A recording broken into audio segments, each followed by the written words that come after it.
I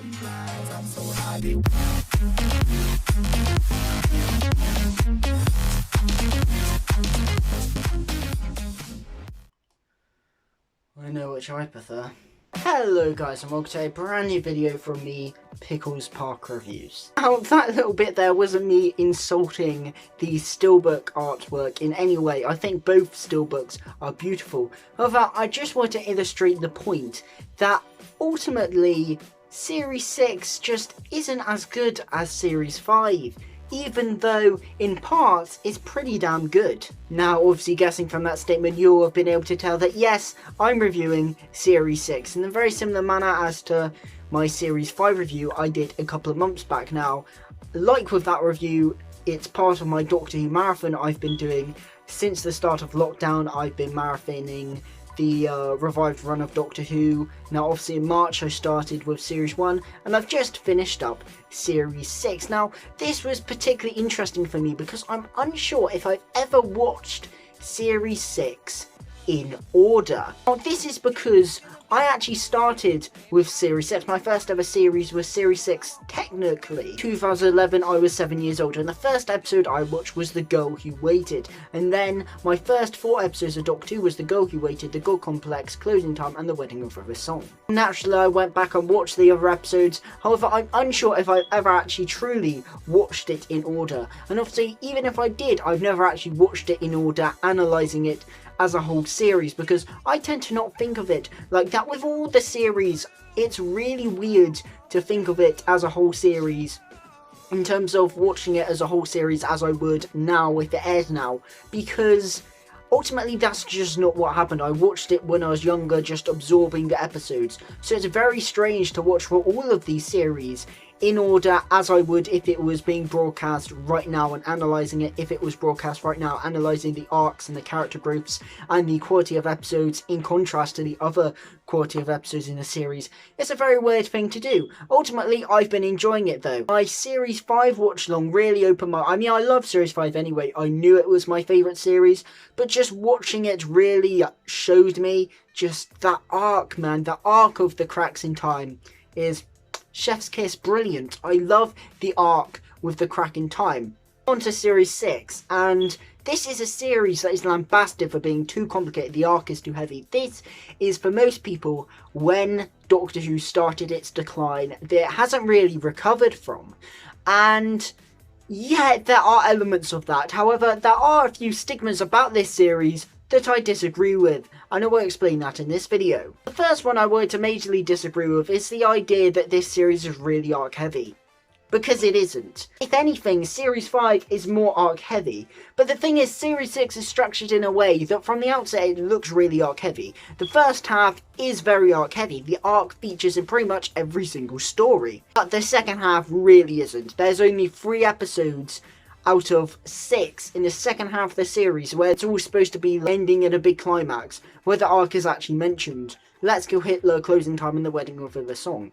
There's 3 episodes in between there where the arc is just not mentioned at all, which creates a really weird viewing experience. The reason why it is a very weird viewing experience is because the arc just kind of stops. The arc had been going on for so long throughout the series. As I said, in the first half, it's in pretty much every episode. Kind of a mini arc. You find out who is the baby, that's River Song. You know that that baby is going to kill the Doctor. However, the second half really doesn't carry this on. You obviously get more stuff in Let's Kill Hitler, and you find out more about who the Silents are in terms of they serve the question, but what is the question, we don't know. And then you'd expect for the second half of this series to go into the Doctor trying to find out more about who the Silents are and what they were to kill him, drip feeding us more information about the series. So then the final episode, you know roughly why the Silents were to kill the Doctor, who are the Silents, you know who's going to kill the Doctor, who's in the astronaut suit, and all you need to do is to get the Doctor to die, and then you could have that subversion where the Doctor doesn't die but he should have done, which you get in The Wedding of River Song anyway. Because ultimately what it feels like is Moffat tied up so many loose ends in the first half, and then ultimately just left himself thinly spread for the second half, because the second half really contains no arc at all, and that's my biggest problem with this series, is the arc.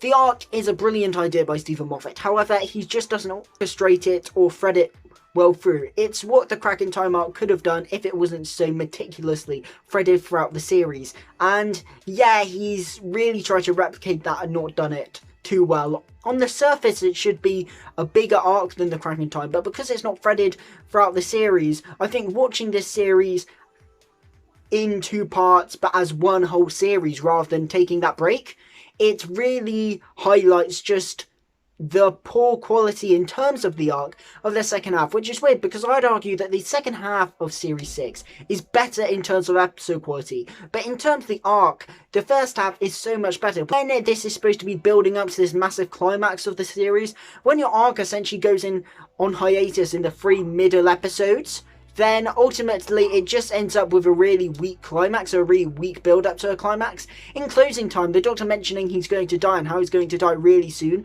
comes completely out of nowhere because he hasn't mentioned this for 3 episodes. It just creeps up on you. And then the fact that in the next episode the series is going to culminate really doesn't feel right because it just hasn't been built up to. He just left himself far too thinly spread throughout this series. He really has no arc to do, and he really has nothing to really do. He's essentially explained it all in the first half of the series, therefore there wasn't really anything to do. However, as I proposed, the first half is who is the child who's going to kill the Doctor. The second half could have been, well, who is the science who's making this child kill the Doctor, learning more about the science. Essentially everything we learn in the first 20 minutes of The Weighing of River Song could have been across the whole of the second half of the series. And yeah, I'm disappointed it wasn't, because we really know nothing about the silence. And I know he wanted to leave things left for the other stuff. I don't think we need to know what Tren's law is completely. We don't need to know the question until the final episode of the series. However, we just need to know more about the silence, because unfortunately we really don't know much about these guys apart from a few offhanded comments we get in the Time of the Doctor.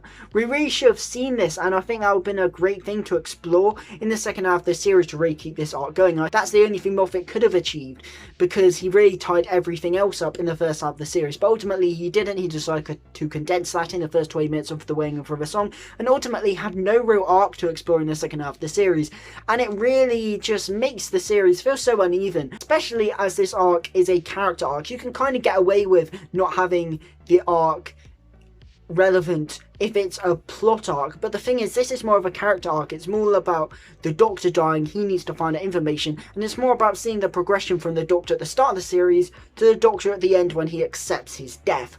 We don't see that. It just kind of comes out of nowhere in closing time, and that arc doesn't really feel earned. It doesn't feel satisfying. However, if you'd seen that as a natural progression throughout the series, then that would have been much better. What I'm saying is that Series 6 has a massive misconception that it's arc heavy, and it really isn't. Series 5 is more arc heavy than this, and it being not arc heavy is its downfall. As I said, Series 6 Part 1 is arc heavy, but Series 6 Part 2 really isn't, and that's the downfall of this series. It just feels so unsatisfying, so uneven, and ultimately for this arc to actually work and be satisfying, then it needed to be present throughout most of the series, or at least evenly spread throughout the series.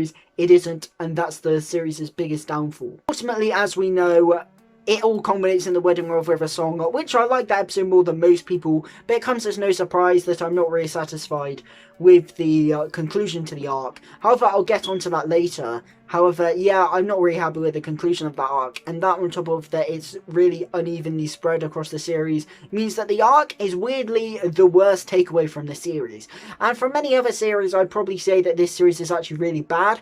However, even though the arc is quite a disappointment, even though it's a decently good idea, I think that ultimately the standard of episode quality improves this series so much. It could have been bad because of the arc, but the individual episode quality really brings this series up, as well as the Doctor and companions being some of my favourite in the show's history. Now let's talk about the Doctor then, Matt Smith. Now it's well documented on the channel that Matt Smith is my favourite Doctor, and in my last review, my review of Series 5, I said how he hit the ground running, and how Matt Smith for me is just a perfect culmination of everything the Doctor can be. He's not the most unique Doctor, however I think in terms of everything that the Doctor represents, for me personally, Matt Smith plays it the best. His comedic timing is just perfect, and his seriousness is really good as well. Matt Smith is really great at going from comedic to deadly serious really quickly. He's really intimidating. He has so much confidence in his portrayal,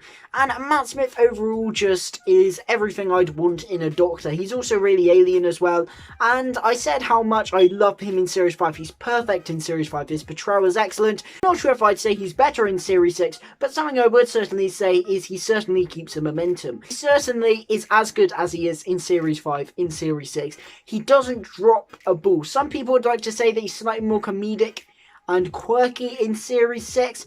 I don't know if that's true, it probably is. However, I think Matt Smith shows so much range in this series in particular. He showed a lot of range in Series 5. However, certainly he has more character stuff to do in this series. Certainly. I think even though it's not in the series as much as I would have liked, the whole idea of the Doctor slowly accepting his death is brilliant. His performance in the first 20 minutes of the Wedding with River song, whether it's with him and Churchill reflecting on his death, or the scene when he explains to Churchill why he invited his friends to his death, which is a perfect scene, or whether it's him in the bar, him live chess, him in the catacombs, him speaking to Dorium and him receiving the phone call from the Brigadier, him saying how time has never laid a glove on him.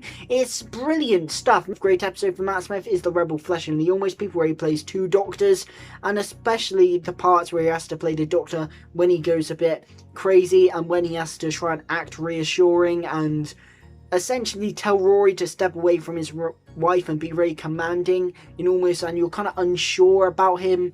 It's really great as well. And The Girl Who Waited is perfect for Matt Smith's Doctor. Matt Smith gives a brilliant performance because he's essentially the villain of that story in a weird way, and he's really great. Matt Smith gives an emotional performance, but also a performance that's really sly and cunning and quite evil in a couple of ways as well, when he has to manipulate people to do his own bidding. It's kind of so Seventh Doctor-esque in the way that not only it's written by how Matt Smith portrays it, and then just so many shots that he just gives with a look, like the final shot of The Girl Who Waited is brilliant. Matt Smith's brilliant in this series. The only thing I'm not really 100% on with the 11th Doctor in this series, it's not really to do with Matt Smith, it's more down to the writing. It's how flirty he gets with River. I really liked the 11th Doctor's relationship with River in Series 5, where he doesn't really know who she is. They have a good friendship, but he's kind of standoffish. I really like the ending scene of The Big Bang, where he's just like, who are you, River? And here it kind of goes from 0 to 100. All of a sudden they're really flirty, with sexual innuendos and all this stuff. Kissing, they start kissing in this series. It's very awkward to watch, and I don't think it quite suits the 11th Doctor. I can understand why they did it, but I think it's a bit OTT. That's the only thing about the 11th Doctor I'm not the biggest fan of in this series. Not really Matt Smith's fault though, that's more about what was written. But overall, I think Matt Smith just gives some brilliant performances. Also, I think what Matt Smith certainly has in this series, which he didn't really have in Series 5, is the opportunity to act on his own. Now, he is with the companions all the time in Series 5. However, in Series 6, he does get a couple of episodes where he's just on his own, and Matt Smith really acts the hell out of it, especially in the opening scenes of the Wedding with River song, as I mentioned, where he's supposed to be like kind of a dark and mysterious, manipulative character who you're supposed to feel intimidated by. Matt Smith does that really well, as well as the silly comedic moments like you get in Closing Time, as well as the reflective moments in that as well. So Matt Smith is brilliant in this series. Some of his best performances are in this series. He keeps the strong performances from Series 5, brings it into this series, and Matt Smith is brilliant in this series, even though the arc surrounding his Doctor isn't great. With all the material given, Matt Smith is brilliant. Now, the companions are kind of weird in this series, mainly because they don't quite have as much to do as they did in Series 5, Amy particularly. Now, Series 5 was essentially all about Amy. The arc was heavily intertwined with her. She had big character arcs with choosing Rory over the Doctor, and as a result choosing adulthood over childhood. She had a big arc there, and ultimately in this series, she doesn't really. I think the plot would revolve around her, because she's the one who's being kidnapped, she's the one getting pregnant and giving birth to River Song. However, ultimately, Amy, she's just quite a static character here. She's not as flirty or overbearing in this series as she was in Series 5. She's quite toned down. But ultimately, most of the interesting character stuff goes to Rory this time out, which I think was needed to make him a much more interesting character. And Amy is fine. I think Karen Gillan does a good job. She's enjoyable in this series. But in terms of big character stuff, she doesn't really have much. Really, her big character arc is her faith in the Doctor and losing her faith throughout the first half of the series. That's quite interesting to watch. That's quite compelling to watch. But it's not amazingly at the forefront. And ultimately, Amy as a whole is just kind of a static presence. She's good, but still static. The most interesting stuff goes to Rory, and Rory gets a lot of development here. Most of the development stems from the Big Bang, when he waited outside the Pandorica, him as a Roman, all that kind of stuff. All of a sudden you saw a much more confident Rory. And in here, Rory gains a lot of confidence. Just him in A Good Man Goes to War shows how much he's grown since the 11th hour. But also, you really see a sense of Rory not only agreeing with the Doctor and becoming much more friends with the Doctor, but also doubting the Doctor a lot. Rory and the Doctor get in a few confrontations. And ultimately, Arthur Darvill does a great job. He's always great as Rory, I think. And he also has a really underrated acting ability. He really brings forth the emotional scenes, particularly the confrontations between the Doctor and Rory in The Girl Who Waited. Arthur Darvill is brilliant in that. Got to mention, actually, Amy is great in The Girl Who Waited as well. The Girl Who Waited is a story that I think is the one that really brings home this TARDIS team and does interesting things with this TARDIS team in this series. Other than that, most of the interesting stuff is done in Series 5. Just interestingly, Rory, his self-confidence improves quite a lot. He's got a lot of cool stuff. The Where Is My Wife stuff in A Good Man Goes to War, he's great in that. And overall, Rory seems a lot more confident in this series, and overall Arthur Darvill is great, and Rory is the one who's given a lot more development compared to Series 5. They are enjoyable in this series. However, for me, I think they should have left in this series. Quite a controversial opinion, especially as I really like these characters. Maybe I wouldn't have been happy with it at the time, but I think in retrospect it would have made a lot more sense if they'd left in this series in the God Complex. I think it's a really nice ending, because Amy herself has been constantly choosing childhood or adulthood, and ultimately I think it would have been really nice for her to leave and the Doctor say, you know, you've grown up, I've bought you a house, adult life awaits. And ultimately for them, for living in the past, living the life they wanted, living childhood, to then move on to adulthood. And it's something Amy's scared of. That's why she ran away with the Doctor in the first place, but now she's leaving the Doctor and moving on to do that and to have kids and have essentially family life with Rory as the next step. I think that would have been really nice as well, especially as, you know, the good deeds from the Doctor. He bought them a house, bought the car that Rory really liked. That's a really nice scene. I think it just would have been a really nice end for them, and rather than them being killed off, it would have been really nice for them to just go on and live a nice life, you know. Them coming back in the Wailing of River song would have gone along as planned. I just think the really nice final scene for the pair would have been them finding out that the Doctor is still alive, but then never seeing him again. That kind of bittersweet ending there. I just think that would have been really nice and would have been a really nice send-off. Speaking of companions, I suppose I should touch on River Song. Now, River Song is a bit of an enigma in this series. Now, before Series 6, prior to the events of Series 6, she'd appeared in 3 stories: Science Hill Library, Forest of the Dead, The Time of Angels, Flesh and Stone, and The Pandorica Opens and The Big Bang. And in those 3 stories, River Song was a genuinely cool character. She was really mysterious. A great relationship with the Doctor, she stood up to him a fair bit, but she was also a cool character. You knew she had a big role in the Doctor's future, but you weren't sure what, and you weren't sure what that was. You were constantly drip-fed little bits about her past, constantly finding out more about her, and ultimately you found out that she killed someone, the best man she'd ever known, but who was it? She wasn't going to say. Pretty obvious that was the Doctor. In this series, though, that's confirmed outright, and ultimately the key thing for River in this series is she just becomes a lot more uninteresting, as we just find out pretty much every single thing we need to know about her. Now, the big thing about River Song, and the big thing why I enjoyed her, was that we didn't really know much about her. However, now we know where she came from, who she killed, all that kind of stuff. Realistically, she's just not that interesting. I think Alex Kingston is really good in the role, but unfortunately she just becomes really uninteresting, and her backstory is actually pretty mundane. I think she works really well in The Impossible Astronaut Dead. I mean, mainly because there's a damn inch of a mystery there. You still have the mystery. I really like how she becomes more involved and feels like a key part of the TARDIS quartet, if you will. Like the little snippets that she knows more than the rest about what's going on, but she's not going to say. Alex Kingston's really good in that two-parter, and her inclusion really gives that story a sense of scale amongst other elements in that story that really make it feel big. I do like her involvement in The Good Man Goes to War. She's not in an amazing amount, but I like the fact that yet again she knows more than she's letting on, and she knows more than our characters do. However, the reveal that she's Amy and Rory's daughter, I can understand why Moffat would think that this was a good idea, and I think it kind of works for the story, giving Amy and Rory reassurance that their baby's fine. However, ultimately for the grand total of the series and for River's character as a whole, it's just not a great direction to go in because it's a really mundane backstory. I think it would work really well if we just didn't know where River came from. I know many people have been annoyed with that and would really want to know where River came from. But I think as long as we knew River kills the Doctor and all that kind of stuff, where she originally came from, I really don't think that mattered.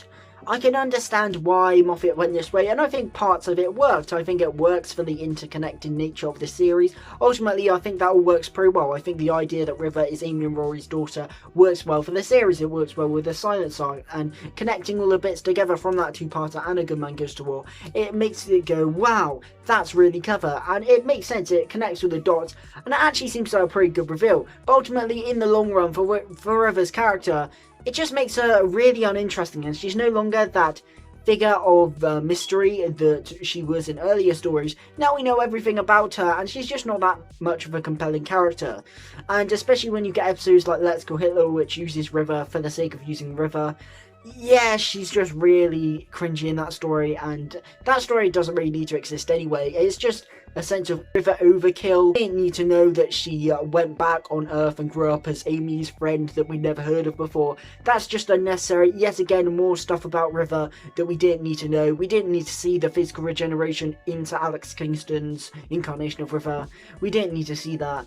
We didn't even need to know why River can't regenerate. There's an explanation for that in Forest of the Dead. So ultimately, that episode really doesn't do much for River's character. It makes her really uninteresting. If A Good Man Goes to War didn't sap out all the mystery, this really just saps away all the mystery until the mystery is just non-existent. Even though it's called The Wedding of River Song, ultimately she has a pretty passive role in that story.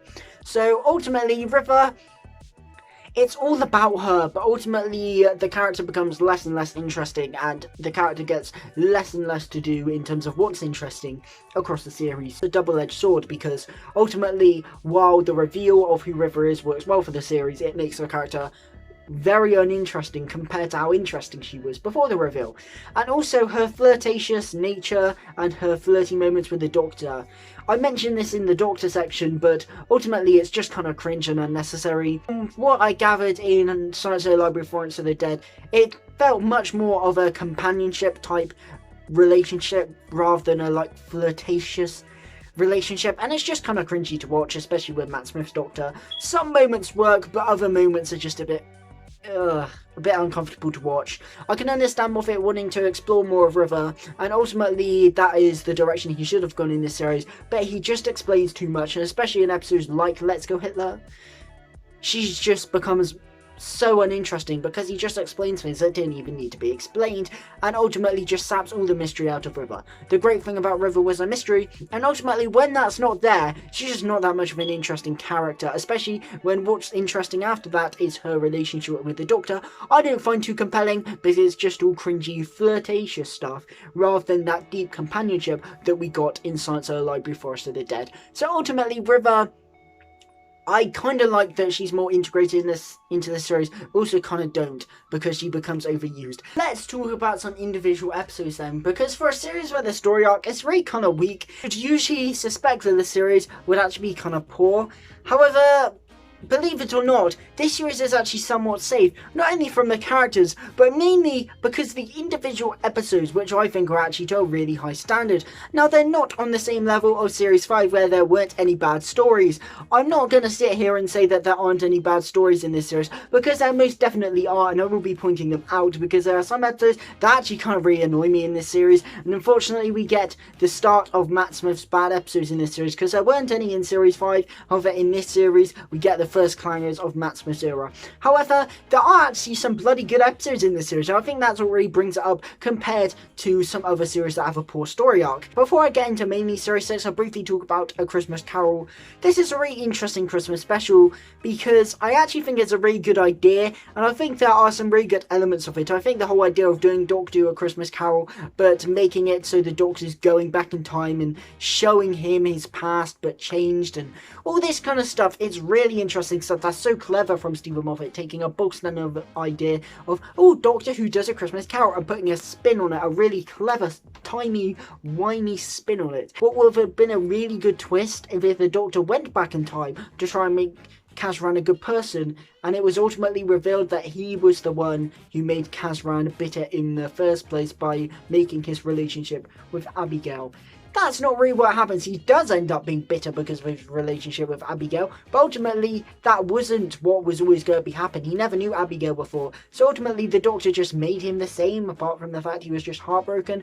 Kinda weird in that respect, like the Doctor's gone wrong. The episode doesn't really address that properly, and that's what I think is its main downfall. As well, the companions aren't really in it enough, and they feel kind of like spare parts, but ultimately I think the episode is kind of really inventive. It's obviously the first Christmas special to not be set on Earth.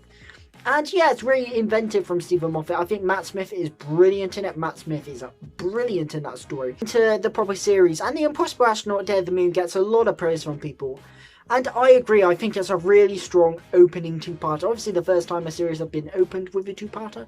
And ultimately, I think it just shows the production values of this series. I can't remember if I mentioned it in Series 5, but the direction in the Matt Smith era is brilliant. It's so good. In Series 5 you had directors such as Adam Smith, Toby Haynes, directors like that, which had really good visual style, and ultimately there's so many well-directed episodes in that series, and they all look beautiful. And somehow Series 6 takes a step up. I don't know whether it's just new cameras, but the series looks so cinematic down to its visual style and visual presence. This episode is just a testament for that, this two-parter.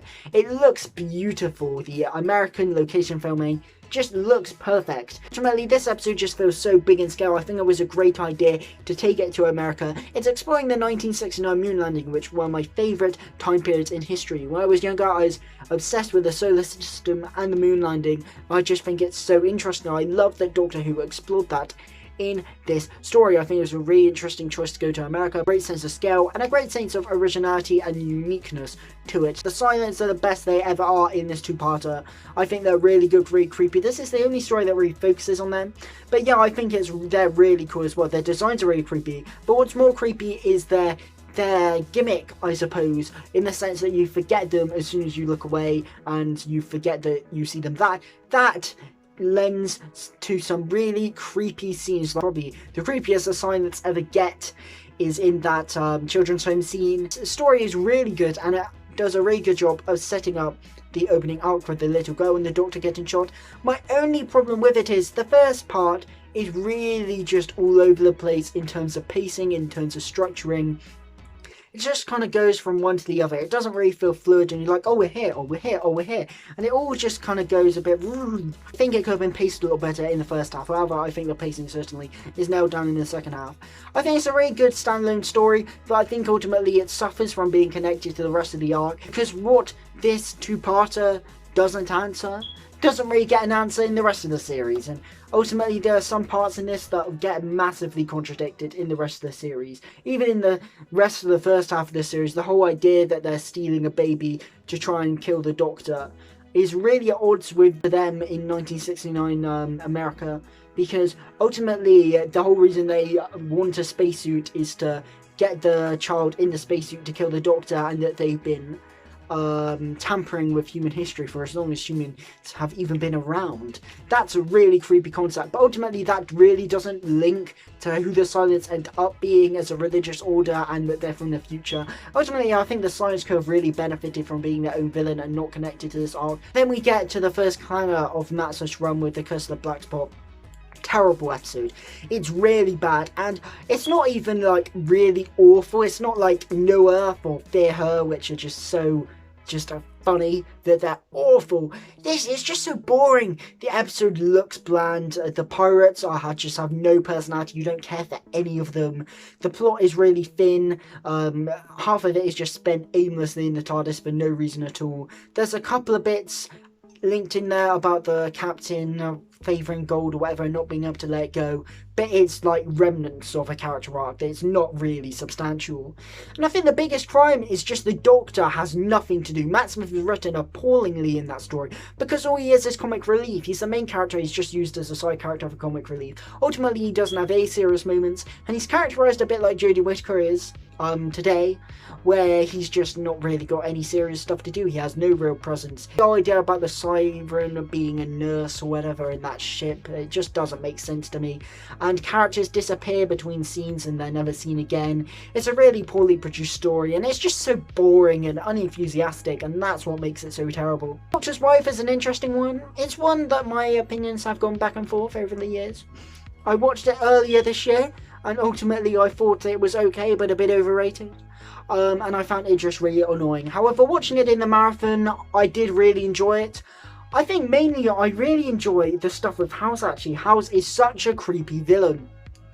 And I really like the whole stuff of him taking hostage the TARDIS and Amy and Rory running in and it messing with their heads and all that trippy stuff with Rory being old. That always used to creep me out when I was younger. And all that trippy stuff in the TARDIS. It's really cool and I love that section of the episode. House is really creepy. And it just makes the TARDIS feel really dangerous. And that TARDIS set, despite the fact it's really whimsical, is easily the creepiest TARDIS set in my opinion, and episodes like this only further illustrate that. The rest of this episode is really good as well. Idris can get a little bit annoying, but I think her relationship with Matt Smith is really kind of cool, and I really like the weird atmosphere of the outside of the universe. It just looks like a dump, and Auntie and Uncle are really weird characters, but they're really cool as well. It's just a really weird and imaginative landscape and imaginative story. It's really imaginative from Neil Gaiman. Would you expect anything less? After The Impossible Astronaut Day of the Moon, it was followed up by a clanger, and then we get a good episode in The Doctor's Wife. It's followed up by a clanger as well. However, it's not quite as bad as The Curse of the Black Spot, mainly because I do actually enjoy parts of this. However, the story doesn't make sense. The story is really poorly executed. It's essentially a B-Tech version of The Hungry Earth Cold Blood from Series 5, which itself was a B-Tech version from Doctor Who of the Silurian. So it's ultimately a photocopy of a photocopy. And ultimately, the moral dilemma of this story is just really poorly handled. The gangers kill people and turn on the humans for no reason at all. The humans kill the gangers for no reason at all. People go bad for no reason at all. Then the whole idea of the gangers, which you could kind of get behind, is just tossed out of the window because all of a sudden the gangers that had no sentience all of a sudden we're supposed to feel sorry for them as well. No, because the whole idea of those gangers is that they're not sentient. The whole reason these gangers can be considered people is because they're sentient and have the memories of the humans. Like, that's a core crux of the story, and that's just thrown out the window in the second part. And that's really frustrating. Characters are just, they have no personality and just their decisions just make no sense. Jennifer changes between scenes. What's her face? Cleese changes between scenes as well. She's evil in the first part and then just becomes kind of a good character in the second half.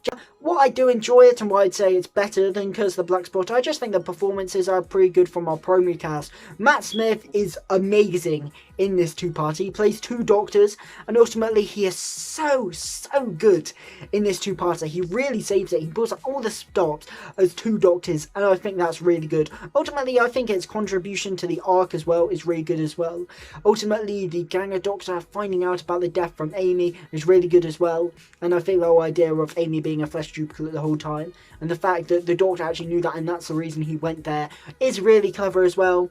And ultimately, I think the whole idea of them swapping shoes is a really nice moment as well, to see how humans will react differently, knowing the Doctor and unearthing different prejudices there is a really clever move from the Doctor, so that's really good. I like the whole aesthetic, it being in a castle, that's just something different, you don't see that usually, so it gives the story a nice little edge. I think it's good in terms of its contribution to the entire arc, but however, in terms of its actual stories, I'm really disappointed in Matthew Graham. He's great at Life on Mars, I love his Life on Mars work, but weirdly, he just can't write Doctor Who weirdly enough. Then we get to A Good Man Mankind goes to war, and this is a really satisfying mid-season finale actually.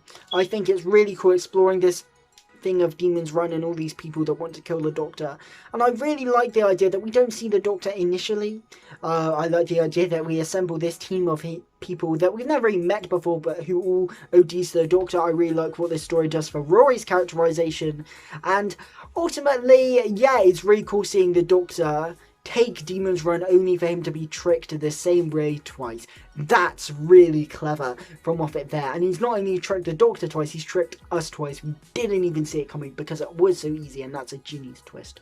Madame Kavarian's really good in this. I like what we see of the Doctor in this episode, because he goes to some dark places in this episode. I really like as soon as he wins, he's all comedic, and then all of a sudden he just goes damn serious and really dark.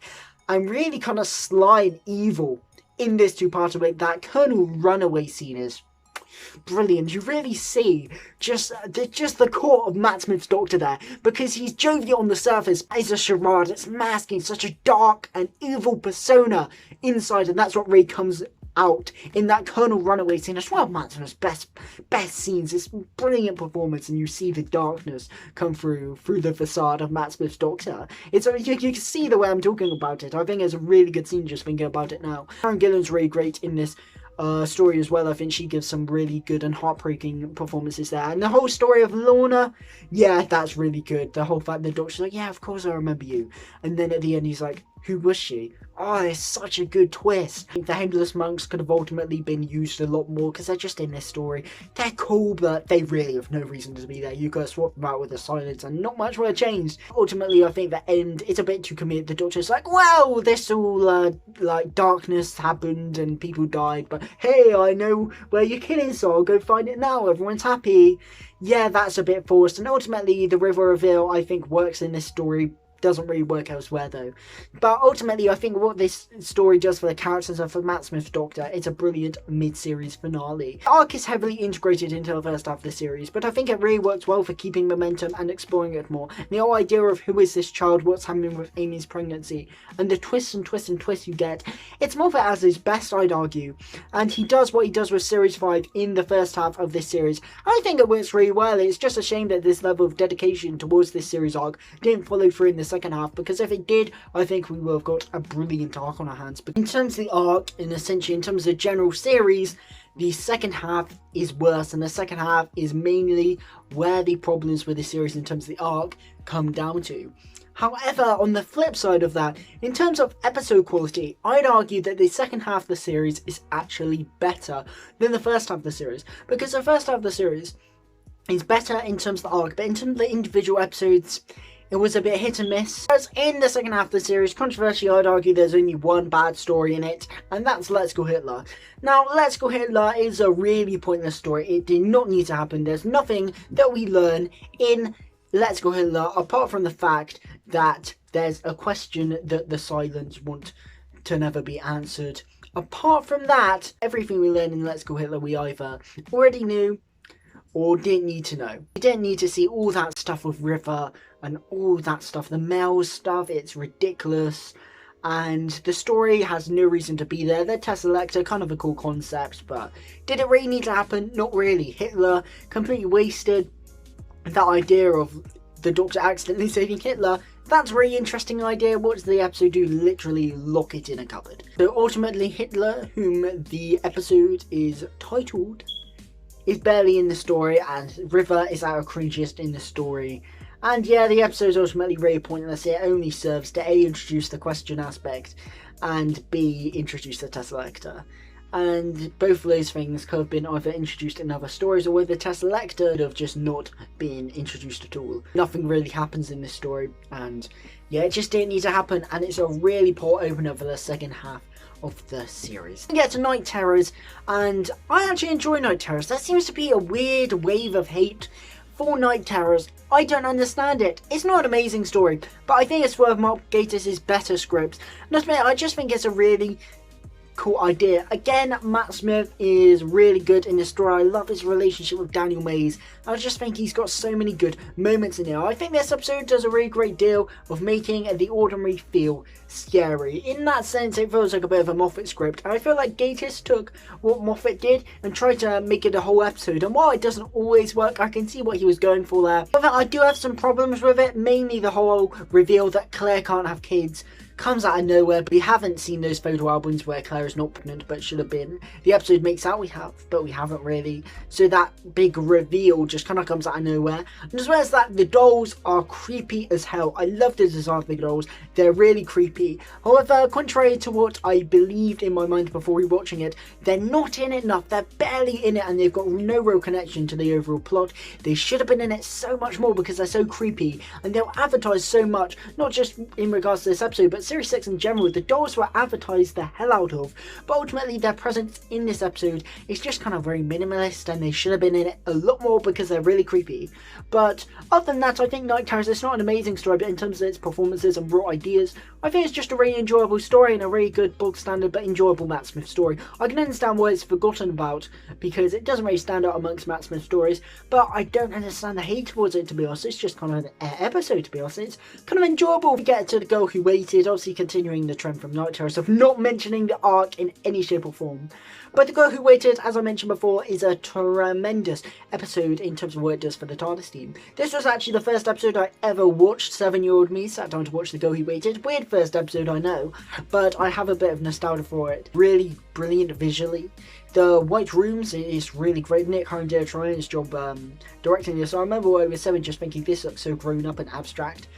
Because I was 7 at the time, I was used to watching SpongeBob constantly. Design-wise, it looks really brilliant. The core idea is so simple yet perfect, and it's essentially a character piece on the 3 characters, but ultimately a character piece on the Doctor and companion dynamic, and the veil lifted, what really is that and the dangers of that dynamic. I'm actually going to do a separate video on how The Girl Who Waited deconstructs the Doctor and companion relationship, because I think it's really interesting. And I feel as if I'm going to do another video on that, and more of a video essay style potentially, because I think that's a really interesting idea that I haven't seen anyone talk about before. So I'm not going to talk about some of my interesting ideas I have about that story because I'm going to put that in another video. But ultimately, Matt Smith, Arthur Darvill, Karen Gillan, give brilliant performances. Matt Smith has such a sly and evil yet sympathetic performance in this. Brings up the harsh realities of time travel and that sometimes you can't always be the good guy, and the Doctor is ultimately the villain in this, and Rory is put through the ringer, as is Amy. Rory is so good in this story. Amy, Karen Gillan gives a brilliant performance as the older Amy. And ultimately, as I said, I'm not going to mention too much about this because I'm going to cover it in another video, but ultimately this story is so great in terms of its concept, in terms of its design, and in terms of what it does for the main 3 characters. It's a really special story. We get to the God Complex, which I'd argue is the best episode of the series. It is for me. And I just think this is just a really good story from Toby Whithouse. The concept is genius. Being trapped in an 80s hotel and you've got scary things in the rooms and this thing is preying on the fear and you'll start praying to it as soon as you see your room. And your doctor needs to stop this thing from killing people while also trying to discover why they're there and avoiding the rooms. It's a brilliant concept, and I think it's really good for what it does for faith. It covers lots of different faiths, and ultimately what's brilliant about this episode is the supporting cast. Now I wouldn't usually say this, but the supporting cast are so good in this story. You've got Rita, you've got Howie, you've got Gibbis, you've got Joe, and I like the fact that I can remember the names of these characters just goes to show how memorable they are. Because of Black Spot, I can't even remember the bloody pirates and that. I can only barely remember Avery's name, who's the main supporting character. However, in this episode I can reel them off like that, and that's because they're so well performed, but they're so well characterized as well, and you really care about these characters, which is vital for a story like this. In episodes like Curse of the Black Spot and Rebel Flesh, you don't care about the supporting characters, but in this story you do, and it's a key part of why this works. Ultimately, this story is just so weird as well. Like The Girl Who Waited, it's so imaginative and weird and abstract, and I love that. It's got a a really weird atmosphere. The setting of the 80s hotel is weirdly unnerving, and it's a really great setting. It adds so much to the story. It's just great. I think the Minotaur twist is great. The whole idea that the Doctor's essentially been killing people while trying to save them because he made a mistake, and it's feeding off faith, not fear, and he kept on saying them, give faith, don't give in to the fear, and he is ultimately seeing them to die because he had made a wrong choice. Yeah, that's brilliant stuff. And ultimately the departure of Amy and Rory, some may say it feels a bit, you know, unearned, but ultimately I think it would have been better for them to leave here. Yeah, I think the God Complex is a really underrated and brilliant story. It's one of my favourite Matt Smith stories for sure. It's just an amazing base on the sea story, and for me, easily the best of the series. Even though there are a few contenders, episodes like The Doctor's Wife, Good Man Goes to War, The Girl Who Waited, even Possible Astronaut, Day of the Moon could have a claim, I suppose. But for me, the God Complex is one I always return to, and ultimately it's the best of the series in my opinion. I go for closing time, and I understand why people dislike this episode so much. Mainly because of the Cybermen, and I agree, the Cybermen are really poorly handled. I do enjoy aspects of them. I love the fact that we've got these kind of rusty and damaged Cybermen, and I love the idea that we've got these Cybermen who are rusty and at the end of their tether, and then we've got the Doctor who's also facing his death. So there's a nice parallel there of the Doctor, he's facing his death, and he also then, before he goes to his death, has to come across an old foe who are also near the end of their tether. And that could have been an unintentional choice. Ultimately, it's not really played upon in the episode, which I really would have liked it to be, because I think that's a really nice parallel. I think they could have done more of that, but ultimately it's a nice connection to draw, even if the episode kind of wastes it. I mean, they look cool in appearance, they have some cool scenes, but ultimately don't do much. Their plan is pretty non-existent, and they are taken out in a really stupid way. The power of love literally saves all. They even say it in the story, and that's kind of annoying. So the Cybermen are kind of wasted here, but everything else in the story I think is really good. I really like Matt Smith and James Corden. They've got some really great chemistry. I like the characters of the Doctor and Craig. I like Craig as a character. As I said, James Corden portrays him very well, and he works well here. I think it was worth bringing him back because a new element is explored here. Love Matt Smith in this story. He goes from really serious moments like where he's confronting the Cyberman, and he goes then to really silly, like when he's in the shop, I'm the Doctor, I work in a shop now, and then he goes for really great performances where he's reflecting on life and looking towards death, where he's giving that speech about how he's going to die tomorrow. And it's brilliant. Matt Smith gives a perfect performance in this story, and yeah, the chemistry is really good. I love the antics in the shop, it's really funny actually, and yeah, it's a really underrated story. I understand why people don't like it because of the Cyberman aspect, and I will agree the Cybermen are done a bit dirty here, but everything else I think is really enjoyable. And yeah, I do find myself watching this one quite a lot, and I think it is actually a great setup story for the finale. I think it addresses the Doctor's death quite nicely, and like I said, the reflective stuff is really great. So ultimately I think it serves the arc quite well, and barring the Cybermen who are really underserved, I think the rest of the story is just fun, and I wish Craig would return for a Craig trilogy in Series 7, because I think him and Matt Smith clearly have some great chemistry, and him and James Corden work really well in The Lodger, and really well in this, and they've got a slightly different dynamic here because obviously Craig knows the Doctor. But yeah, they work really well together, and it's an enjoyable story if nothing else. Now, the finale of this series gets a bad rap, and to be honest, I can kind of understand. Like Closing Time, I can kind of understand why it gets a bad rap. But to me, like Closing Time, it's only really the ending that bothers me. The rest of the episode I think is really good. I think the first 20 minutes are honestly perfection, to be quite honest with you.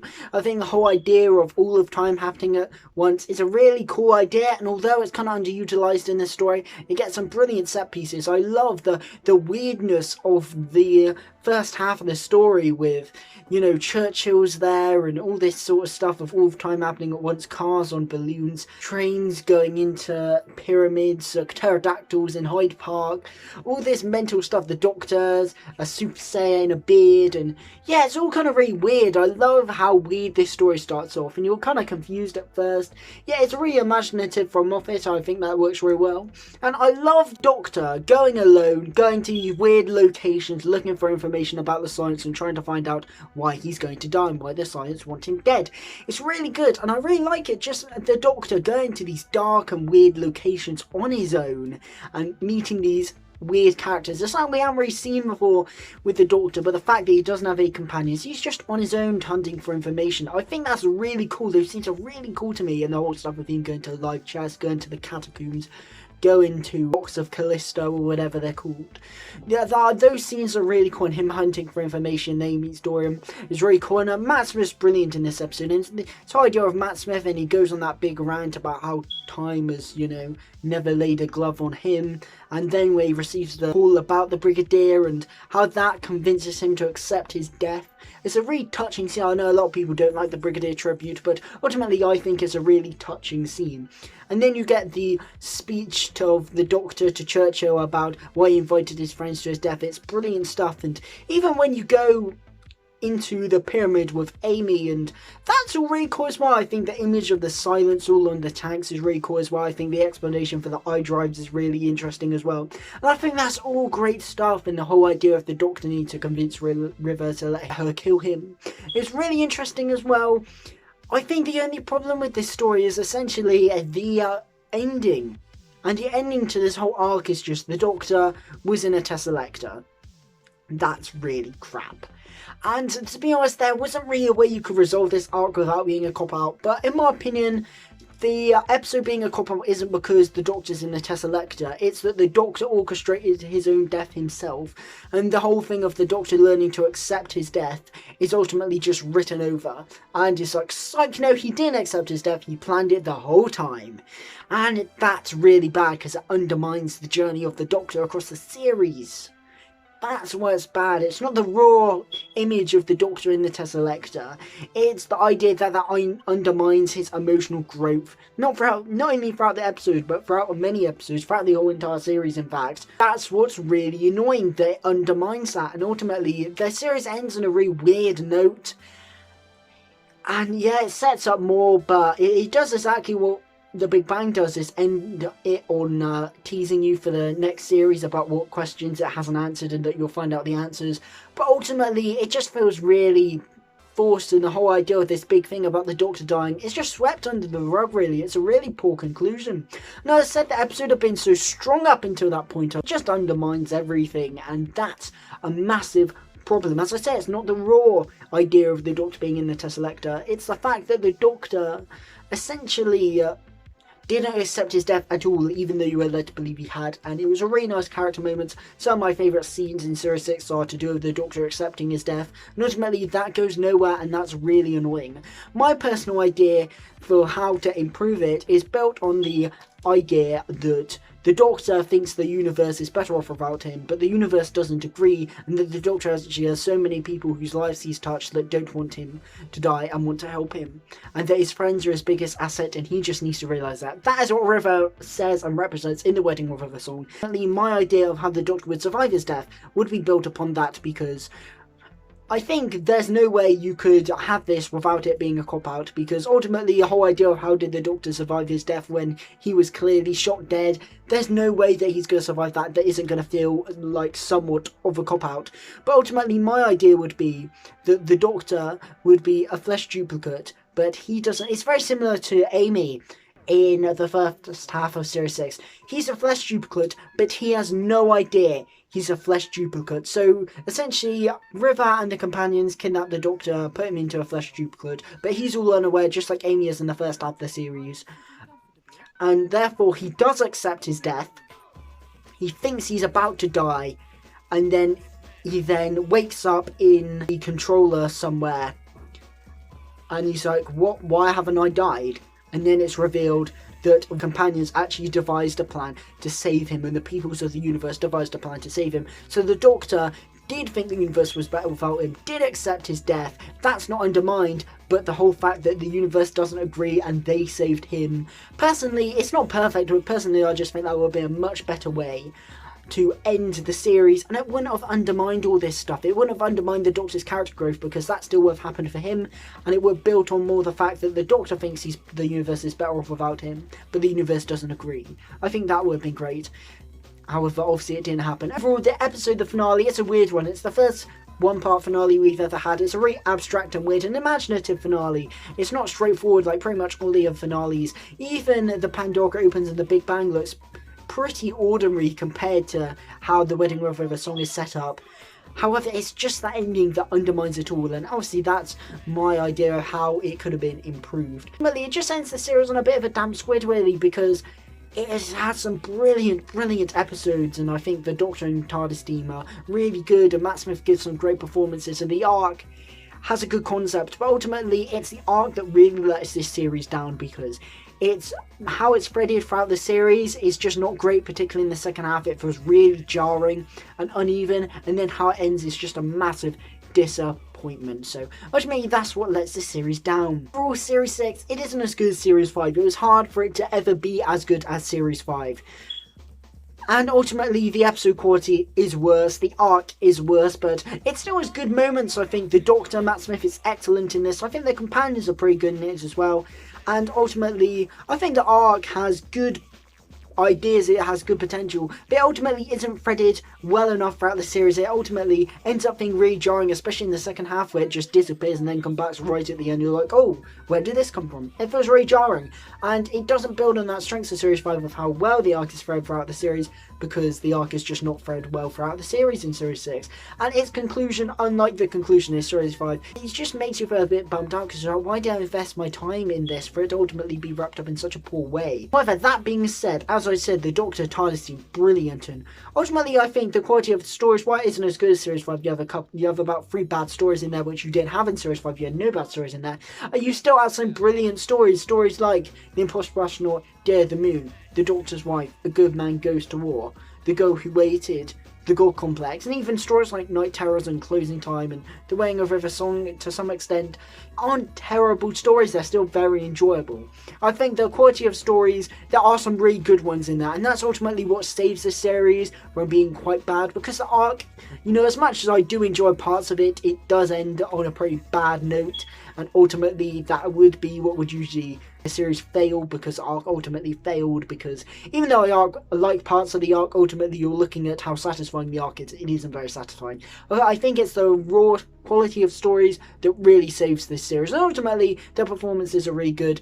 And ultimately, while it's not as good as Series 5 and there are some bad parts about it, I certainly think Series 6 is overhated, and I do still really enjoy the series, if I'm honest. So I'd give it probably a 7.5 out of 10 in terms of rating. Now that's comparing that to like the 9 out of 10 rating I give Series 5.